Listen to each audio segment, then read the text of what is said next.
So today's video we are going to discuss about the for loop, the basic concept of for loop. First I have to write the pseudo code of for loop. For example, we have it started with the word for, and then we have initializer, initialization,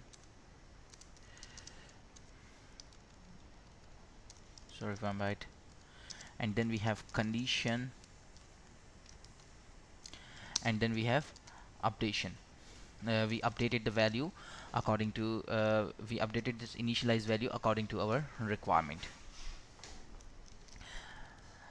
This whole part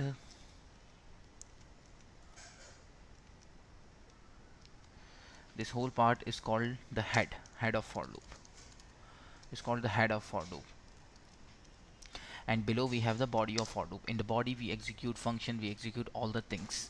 Now if I write the simple syntax for example, for variable I equal to 0, I equal to 0, and condition will be like I less than 5 and I plus plus.